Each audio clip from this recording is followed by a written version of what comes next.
And we're live talking about targeted assassinations because there's been quite a few recently, hasn't there? And if you would like to be involved in a discussion about targeted assassinations, then give me a call.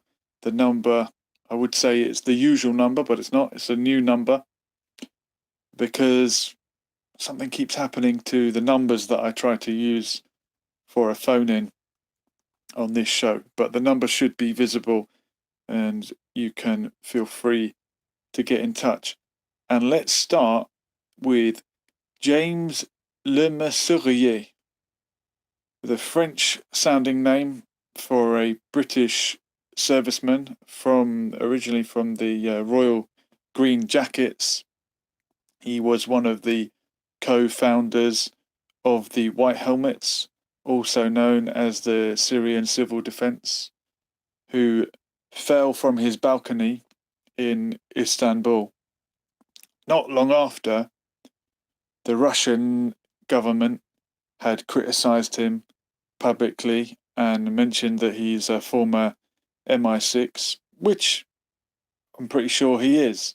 He's cropped up in many of NATO's interventions. He was in the Balkans, in the former Yugoslavia. He has been in a thorn in the side of Russia and many of Russia's allies. And tonight he's dead, having fallen from his own balcony. Autism Dad is mentioning Benazir Bhutto. Yes, Benazir Bhutto was assassinated. I put targeted assassination in the title. Most assassinations should be targeted, but occasionally they kill not only the target, but the target's immediate family or civilians living in the vicinity, or just anyone from the same country as the so-called targeted individual. But James Mesurier fell from his own balcony. Are the Russians stupid enough to do away with such a figure? Have they left an obvious trail, as they did when the Skripals were poisoned? The Skripals, rather, with Novichok? Or are things a little bit more complicated? Would an individual like James Mesurier be compromised? Who were the White Helmets or the Syrian Civil Defense? I'm sure you've seen the Netflix propaganda film that portrays them as local national heroes running into the wreckage for a great photo opportunity with young children covered in debris and dust from the explosions in the war. But there are civil defense in Syria who work for the government, employed by the government. So why is this other Syrian civil defense up and running, rather like the Syrian Observatory for Human Rights, which I believe is operated out of Coventry? Why is a man called James Mesurier from the Royal Green Jackets founding the Syrian Civil Defense when he founded and operated within various other intelligence services in other wars where Britain and America were waging imperialist adventures? And Pat is saying, to hell with the Brit intel man, James. Well, yes, he was a British intelligence operative, and many of the actors and operators within the Syrian civil war are actually outside actors, outside influences. As I mentioned, the Syrian Observatory for Human Rights is run from Coventry, and the Syrian Civil Defence was founded by James Le Mesurier of the Royal Green Jackets. So when we get all our information from outside Syria, we have to remember it will be heavily skewed in favour of the people who are against Syria and the Syrian government. And I've been to the border with Syria. I've met the people fleeing the war there. And obviously, the opinion is a broad spectrum. There are people that dislike their leader. There was certainly genuine unrest and dissent towards the Ba'ath Party, the one family rule in Syria.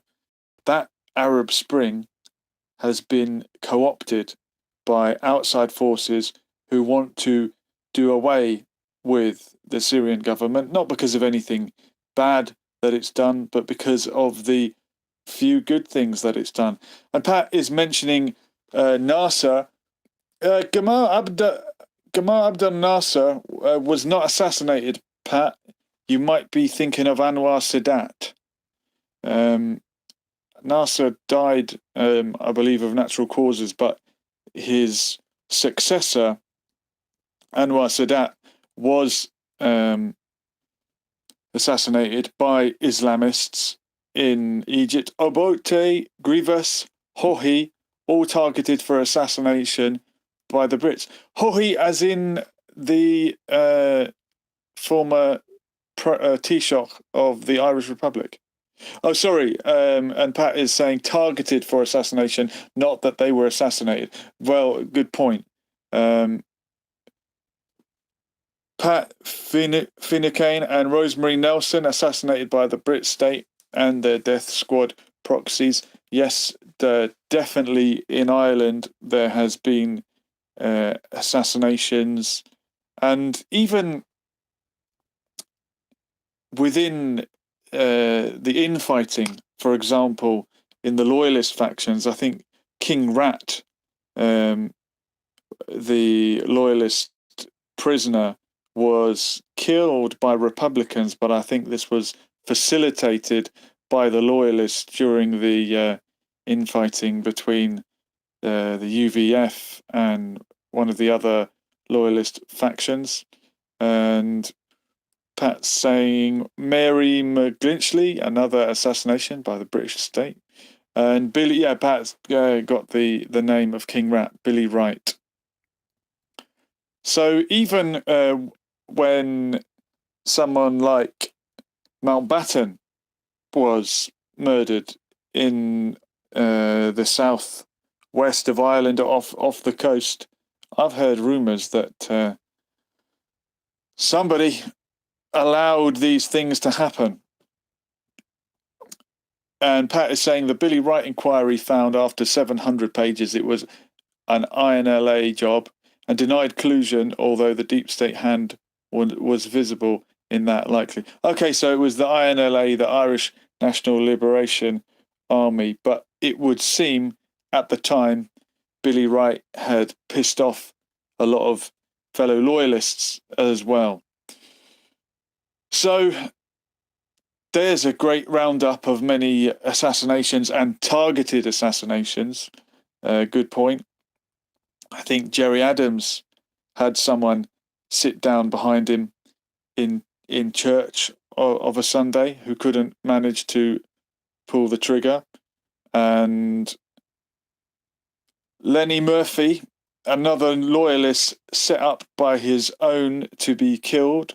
If I remember rightly, Lenny Murphy is one of the Shankhill butchers, if that's absolutely correct. And they were absolutely horrendous, depraved killers. PSV Eindhoven is giving me regards. Good evening, PSV Eindhoven. Yeah, God, we're being very Ireland-centric on this show tonight, but that's okay. And Pat is saying the Brits changed the bullets in UDA guns to low velocity when they tried to whack Jerry Adams. Interesting. And someone who had many assassination attempts against him, none of which were successful, and he passed away at a ripe old age, is Fidel Castro. I can't count the number of attempted operations there were against him.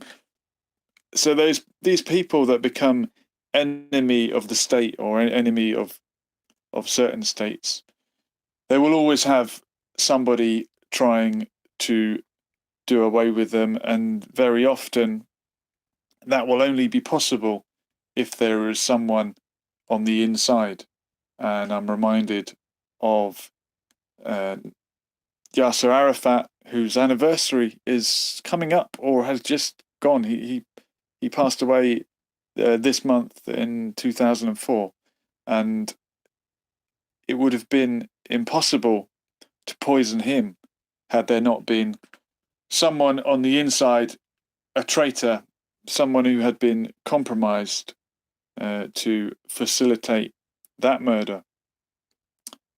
And Pat is saying, remember the lady journalist who leaked the Panama Papers?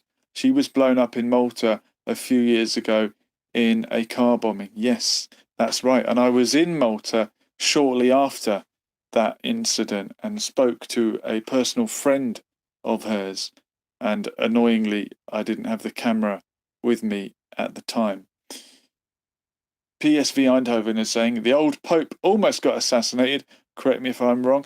That old Pope you're referring to would be John Paul II, a couple of popes ago, who was shot by a Turkish individual, I think some kind of left-wing anarchist, possibly, and Pope John Paul claimed that one of the secrets of Fatima, this apparition of the Virgin Mary in Fatima, Portugal in 1917, was a prediction of his assassination attempt, his attempted assassination. And I think he believed that the Virgin Mary guided the bullet that shot him so as not to wound him fatally. And he actually met the individual who attempted to kill him years later, and in good old Christian fashion, John Paul forgave him. And there's loads.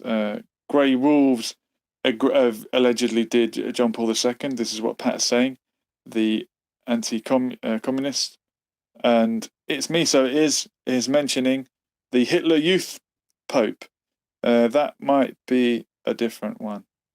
And Pat is saying, the UN fellow in the 1960s, Dirk Ham something, MI6 refused to this day to release the files on it. Yeah, there's lots of things that the files will be buried on that we may never know, or they say, yeah, we'll let the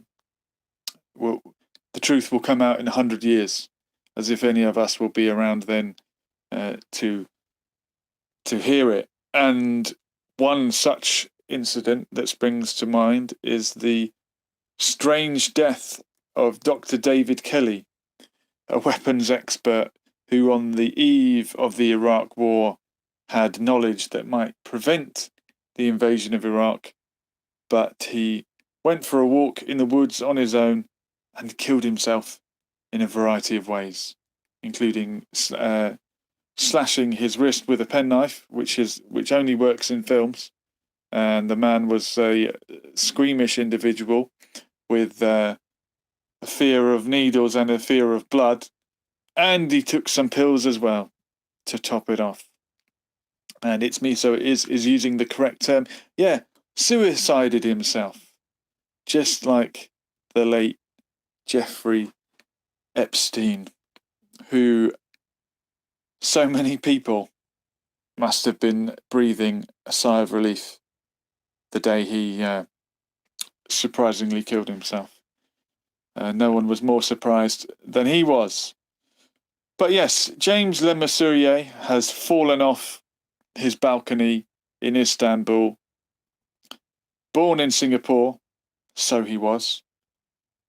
lived in and fought for Britain and ended his days in Turkey, Istanbul, or as I like to say, Constantinople, having founded the Syrian Civil Defense. So he's an international man, international man of mystery, and his death is a mystery. But you have to wonder, who is it convenient for? And individuals like this, I mean, the Syrian Civil Defense, the white helmets, were a propagandist machine for Al Qaeda and were posing for pictures with Al Qaeda. I know we don't like to call the Syrian rebels or the Free Syrian Army Al Qaeda, but they are riddled with factions who are factions of Al Qaeda, whether it's Jabhat al-Nusra or Jaish al-Fateh or various other Al Qaeda factions that ate people's hearts out on video and posed with pictures of corpses and murdered nuns with bread knives. Don't get me wrong. There was a legitimate uprising in the south of the country, in Daraa, where people were fed up with the economic situation in Syria. But that revolution quickly got co-opted and overrun with foreign-backed militants pouring in through Turkey, where James Le Mesurier spent his final evening before he jumped or was pushed off his balcony. So we have to, as ever, look at the bigger picture. But that's not the only targeted killing, targeted assassination that there's been this week. In Gaza, Bahar Abu al-Atta, one of the leaders of the Islamic Jihad resistance faction in Gaza, was murdered, killed, extrajudicially executed by the Israeli Defense Forces. And and we're hearing a lot about this, but we're not hearing as much about the other Islamic Jihad operative targeted on the same day in Damascus, Akram al-Ajuri. This is an Islamic Jihad operative in Damascus, in Syria. So when Israel carry out targeted assassinations in Gaza, that's sort of acceptable, and we hear about it, and perhaps people think that Gaza is part of Israel, or it's in Israel.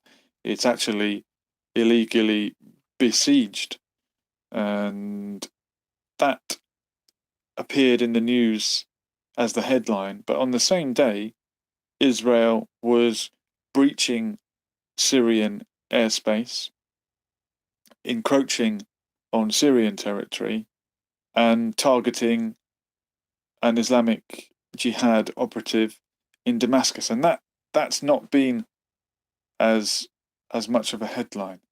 But how can a country like that get away with that?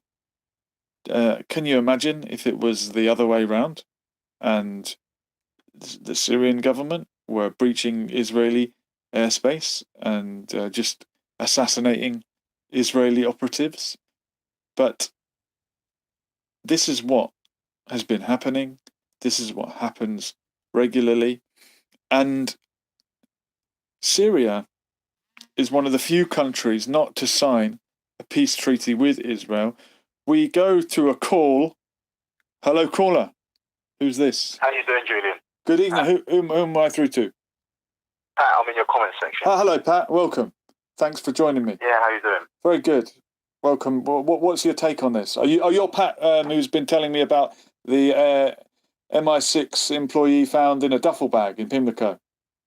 Oh yeah. That was years ago now. Okay. But that was quite peculiar. But I wanted to bring up the names Moira Drum and Miriam Daly, who were both two women, political women, who were assassinated by the British and their death squads in Ireland. Okay. And there's countless examples, probably dozens of examples of people extrajudicially killed. Not just mentioning shoot-to-kill policy, but clear-cut assassination jobs. And you have the most famous one, Pat Finucane, who was shot. Go on. Well, I was thinking in front of his family. Okay, I was thinking Gibraltar is quite a famous one as well, but that's a different individual, right? Well, Gibraltar was Sean Savage, Dan McCann, Mairead Farrell, and the English woman in Gibraltar by that petrol station who saw what they did to them. The British press hounded her and framed her as a bit of a weirdo. Okay. Because she dared to speak the truth, and she was vindicated in the end. Yeah. Wow. So it happens in Ireland, so it shouldn't surprise us when it happens anywhere else, I guess. And there's no nothing illegal comes out of it. Like I say, Pat Finucane, the most famous one, the human rights lawyer, his family have been going through the British courts for 2 decades now, and they've got nowhere. Wow. To this day, these files remain under lock and key for 100 years before you get to look at them. Wow, it's another case of you'll find out in 100 years, which essentially means never. Exactly. Why do you think some of these cases get pushed to the bottom of the pile? We know more about, for example, Bloody Sunday, and there is an ongoing investigation into that. But as you say, there's so many, we can kind of get lost in the numbers. Well, I mean, even with Bloody Sunday, gosh, that's almost 50 years ago. Yeah. And by the time it comes around, the perpetrators will probably be in their graves anyway. Yeah. It will be delayed through the court system. But, considering it's just across the water and part of the so-called Western world, the fact that so many political leaders have been assassinated is, frankly, most people wouldn't even know about it. They wouldn't even be able to reel off one of these names. But, it's very obvious assassinations as well. And if we go by the 2010 report into this, David Cameron admitted in the House of Commons that 85% of the UDA's intelligence was given to them by the security services. So we can now come to the conclusion the UDA was just an arm of the British state who were carrying out these assassinations. Wow. Why do you think there's a tendency among some British people, more so English people, to just say, I stand with Soldier F, for example, regardless? Why not admit that your country did something wrong? The fact that they're investigating it shows that they are, although 50 years too late, admitting that they got something wrong. Well, it's interesting, isn't it? I think there was a good 10,000, 15,000 people at that rally in London Fair. And across the north of Ireland, you'll see banners expressing support for him all over the shot, sort of outdoing each other with the banner. But why do people support him? The age-old thing comes up and they go, well, if provisional IRA men and INLA men were released under the Good Friday Agreement, then should... as were UDF men. Also be. Yeah, as were loyalists. So should... but then they say, should British soldiers also be let off the hook? They say, well, if they're let off the hook, so should British soldiers. Well, that's a fine line of thinking. But if you're going to go down that road, then you have to accept that provisional IRA men too were soldiers then. You can't, deny a war. You can if you want to, but if you're going to deny that they were an army, then your soldiers have to be held to a higher standard. So there's two lines of thinking on it. That's a very good point. I think it comes down to state actors. State actors have to police themselves. The IRA were active because of a failure of a state and a failure of a gerrymandered statelet that was illegitimate to begin with. That's my take on it. Sure, that would be the civil rights take, and certainly the IRA would have used the Orange State's treatment of Irish people to wage war, and it certainly was a recruiting tool, no doubt about it. But I think this whole soldier thing anyway, Boris Johnson said the other day that he's going to ensure that comes to an end, pursuing British soldiers. And to be honest with you, it doesn't sit too well for the British to be putting their own soldiers through their own legal system. Can you really get justice from the very state that sent these soldiers to do these actions? It's kind of ridiculous. You don't, ask the wrongdoer to try themselves to apply justice to themselves. That's a very good point. So I think it's a bit of a farce. Yeah. Do you think you'd need some kind of neutral or impartial, and I don't know, can the UN or someone oversee such a thing? Maybe. I mean, or should the day come, there's a Republican court. Maybe it could be extradited. Yeah. Good, very good point. I don't know. I mean, because it's not just in Ireland. You had the case of the Kenyans. I think it was called the Chuka massacre. Okay. And you had the Batang Kali in Malaysia. Yeah. And the families and descendants of the people that were butchered in the 50s and 60s tried to take the British to court over that, and it's been thrown out years ago.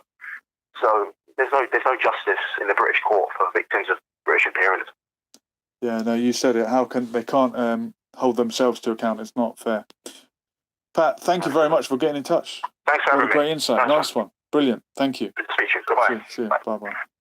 Yeah, really, that's a really good point. I mean, the other night I was kind of looking at it as if to say, well, it's a good thing that the British state does hold itself to account. But Pat's right. How can you expect someone to be impartial if they're putting themselves on trial? But we've got another caller. Hello, my brother. Good morning. This is the Turk. The Turk is back. Welcome. Yes. How are you feeling this morning? I'm amazing. How are you? Yeah, I'm amazing. Yes. What's your top assassination or assassination attempt? JFK. Okay. CIA did it. The grassy knoll. He went on the Federal Reserve. Okay. He won against the Federal Reserve. Right. So for people from another planet who don't know what happened, John F. Kennedy was shot whilst in an open-top vehicle, and the bullet, if we accept the official line, must have spun around the front and sort of someone put a lot of bend on it and shot him from the back, but the impact came from the front. And you're saying magic bullet theory. Yeah, you're saying he was taken out because he went against the Federal Reserve. Yes, exactly. Where's your evidence, Turk? Well, that's what he was saying, that the Federal Reserve should have some control over it in his speeches and some documents. He wanted to make some laws like months before, and then he got. So that's my thing. And Gaddafi, yeah, okay. Gaddafi was good. He got killed by some animals. Yeah, and well, at least with Gaddafi, we can see who did it. Quite clear. Was that Tech? They live streamed it. Yeah, they live streamed it. Although, crazy. Of course, the people that set those dogs on Gaddafi were the likes of the war hawk Hillary Clinton. Yes. Who said that wicked devil. Yeah, where we came, we saw, he died. That's how she described it. Yeah. Is this what this show's about? Mostly about assassinations? Yeah, we're talking assassination just because there's been quite a few attempted and some successful this week. But then again, some people do just hurl themselves off a balcony or kill themselves on their own in prison, like Jeffrey Epstein. Apparently, there was another assassination by Syrian. They killed some Islamic dude. Okay, so Syria who have they assassinated? I don't remember, but he was a top official for like the Islamic State. It happened a few hours ago. I saw on the news. Okay. But Epstein definitely did not kill himself. He got killed by the Clintons. He got suicided. Yeah, suicided by the Clintons. Yeah. Well, there's been many of them, and some people still say that he is still on his island raping women thanks to Bill Clinton. Some people say that. I think he's probably been done away with. I think he was probably murdered. But yeah, probably. He had a lot of dirt because when he had underage girls, he videotaped all the powerful people fucking him. So yeah, and he could have sang like a canary if he had his day in court. But yeah, he never will now. Yeah. If I was him, I would have released it a long time ago. Well, the thing is guys, yeah. What any of us would do if we were in that position, God forbid, we would be in it. Well, if I would never be doing the stuff he's doing, but that's a bit wild. It's hard to know how an evil mind thinks. Yeah. But Chuck, thank you very much for bringing a very important point, the Kennedy assassination, JFK. Yes, thank you. Appreciate it. Thank you. I will call back whenever I can. Anytime. You're always welcome. Thank you. Thank you. Bye-bye. Bye-bye. Yeah, talking of Turkey, there's the Turk. So I'm going to run through a few of my, not favourite, that's the wrong word, but what I think are important assassinations. And we mentioned Anwar Sadat. Pat mentioned that Gamal Abdel Nasser, they attempted to assassinate him, as well they would. Gamal Abdel Nasser, the original Nasserist, the president of Egypt, who really was one of the at the forefront of Arab nationalism, pan-Arab nationalism.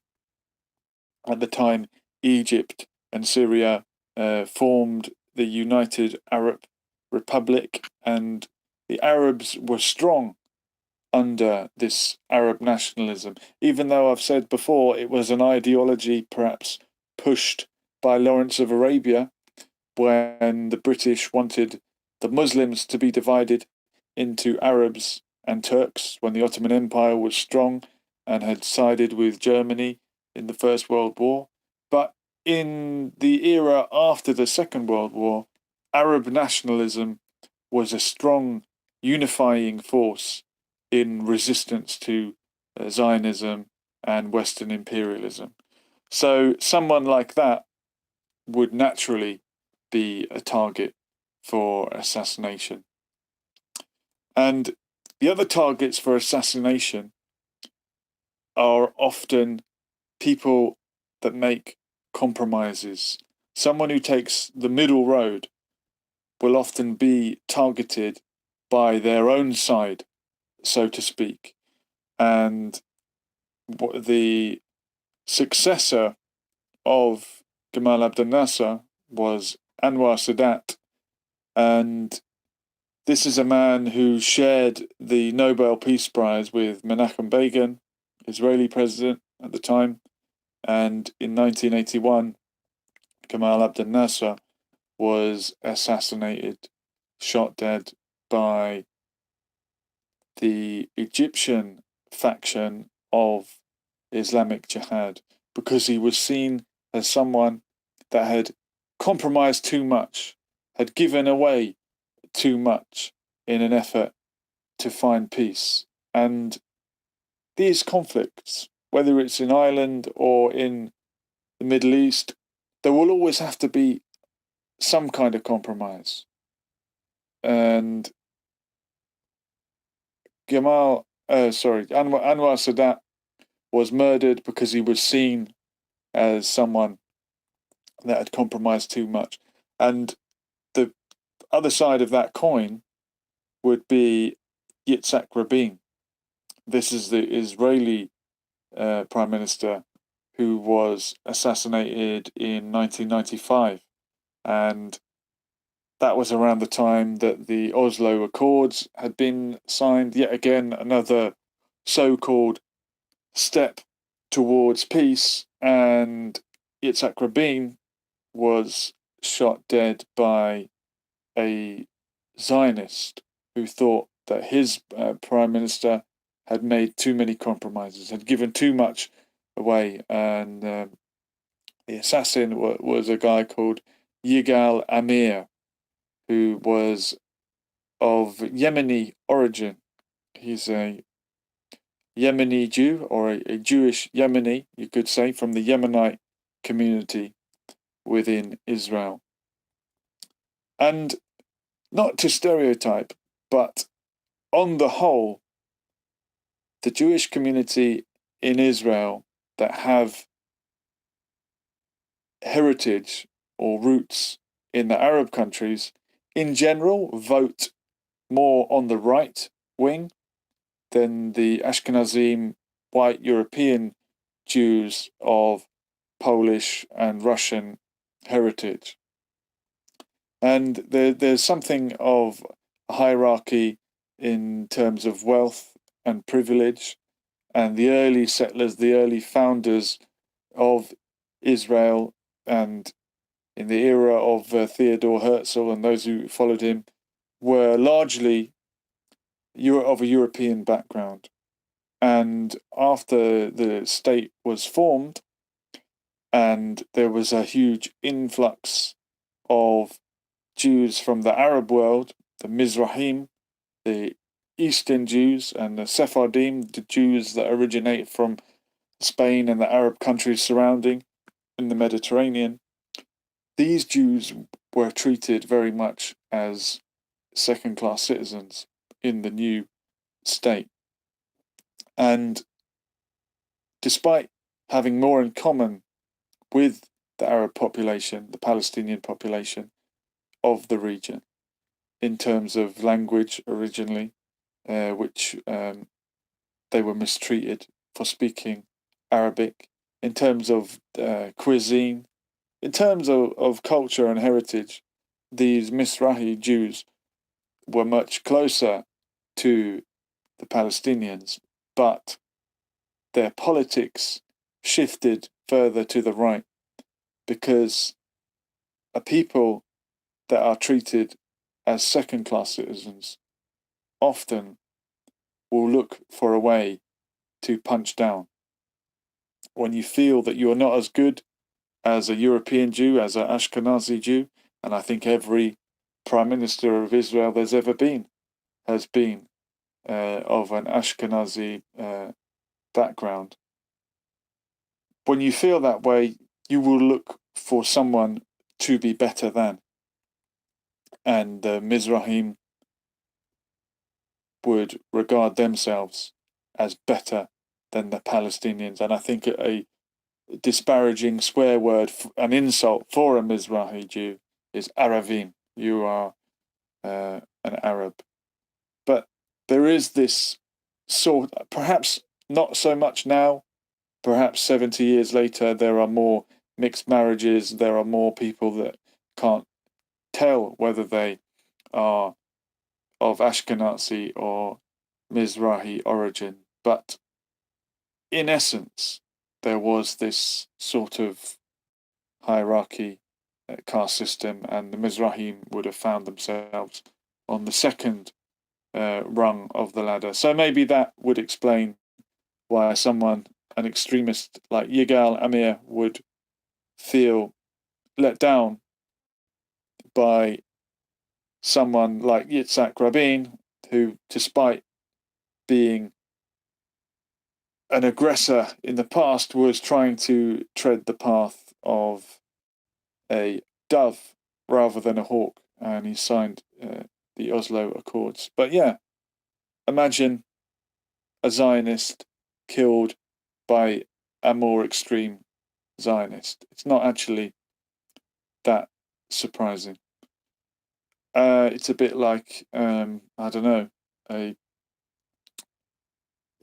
John Lennon fan killing John Lennon, which did happen apparently. Apparently, John Lennon was murdered by local nutcase Mark Chapman, who was reading Catcher in the Rye, apparently, when he shot him dead.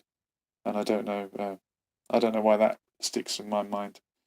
But a friend did once tell me that in the Middle East and Arab countries and these parts of the world, you get assassinated by the government or executed.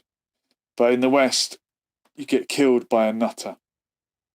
And there are question marks over John Lennon's death.